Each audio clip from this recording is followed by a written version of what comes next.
যে নারী রান্না করার সময় তিনটি কাজ করবে ওই নারীর কপাল খুলে যাবে। আল্লাহ পাক রব্বুল আলামিন ওই নারীকে সম্পদশালী বানিয়ে দিবেন। আল্লাহ পাক রব্বুল আলামিন ওই নারীর ঘরে বরকত নাজিল করবেন। ওই নারীর ঘরে আল্লাহ পাক রব্বুল আলামিন রহমত নাজিল করবেন। অনেক মা বোনেরা এখন কিন্তু সংসারের ভিতরে সুখ চান, শান্তি চান, ঘরের ভিতরে রহমত চান, বরকত চান। বিশেষ করে যে সমস্ত নারীরা সংসারে বরকত চান তারা কিন্তু অবশ্যই এই তিনটি কাজ করবেন। দেখবেন আপনার ঘরের ভিতরে শান্তি আসবে এবং আপনার রান্না সুস্বাদু হবে এবং আপনার রান্না যারা খাবে তারাই আপনার প্রশংসা করবে। এজন্য আমরা এই তিনটি কাজ করব।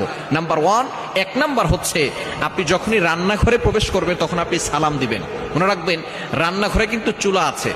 এই চুলা, গ্যাসের চুলা বলেন আর যেই চুলাই বলেন, এই চুলা থাকার কারণে যখন আপনি রাতের বেলা সেখানে থাকেন না, এখানে কিন্তু জিন জাতি থাকার সম্ভাবনা আছে।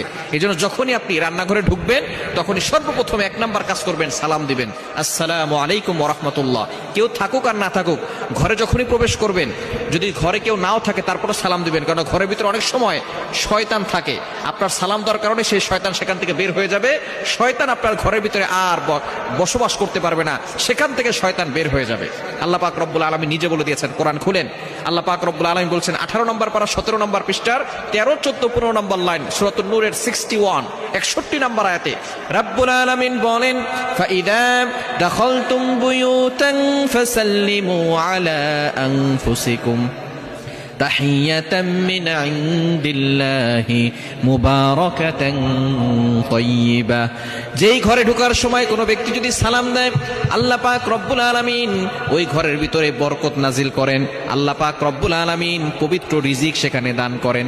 এজন্য এক নম্বরে নারীরা, মা বোনরা যারা রান্নাঘরে যাবেন সর্বপ্রথম সালাম দেওয়ার দরকার আছে না নাই? মা বোনদেরকে এটা শিখিয়ে দিবেন, আপনারা বাসায় গিয়ে মেসেজ পৌঁছে দিবেন। মা বোনরা যারা আছে এক নম্বরে তারা রান্নাঘরে ঢোকার সময় সালাম দিবে। নাম্বার 2, দ্বিতীয় নাম্বার হচ্ছে প্রতিটি কাজের শুরুতে বিসমিল্লাহ পড়বে। বিসমিল্লাহ পড়লে ওই কাজের ভিতরে আল্লাহ পাক রব্বুল আলামিন নিজে বরকত দিয়ে দেন। বিসমিল্লাহ পড়লে কোনো রান্না করলে ওই রান্নার ভিতরে আল্লাহ তাআলা স্বাদ বাড়িয়ে দেন, ওই রান্নার ভিতরে আল্লাহ তাআলা রহমত দেন, ওই রান্নার ভিতরে আল্লাহ তাআলা বরকত দান করেন। কিন্তু বর্তমান আমাদের সমাজের ম্যাক্সিমাম নারীরা রান্না করার সময় ডিজে গান শুনে, রান্না করার সময় হিন্দি গান শুনে, ইংলিশ গান শুনে, তারা ড্যান্স করে আর রান্না বান্না করে, যার কারণে ঘরের ভিতরে কোনো বরকত থাকে না। খবরদার, গান শুনবেন আর রান্না বান্না করবেন আর চিন্তা করবেন ঘরের ভিতরে বরকত নাই কেন। আপনি যদি বরকত পেতে চান প্রত্যেকটা কাজের শুরুতে আপনি বিসমিল্লাহ পড়বেন। আপনি চাউল নিচ্ছেন, পড়েন বিসমিল্লাহির রহমানির রহিম। চাউল ধৌত করতেছেন, বলেন বিসমিল্লাহির রহমানির রহিম। মাছ কাটতেছেন, বলেন বিসমিল্লাহির রহমানির রহিম। আপনি গোশত ধৌত করতেছেন, বলেন বিসমিল্লাহির রহমানির রহিম। আপনি যেই কাজটাই করবেন আপনি বিসমিল্লাহ পড়বেন, দেখবেন যেই কাজে বিসমিল্লাহ বলা হয় ওই কাজে বরকত বেশি হয়। এজন্য দ্বিতীয় নাম্বার নারীরা যে কাজটা করবে সেটা হচ্ছে বিসমিল্লাহির রহমানির রহিম। এটা পড়ে তারপরে প্রত্যেকটা কাজ করবে।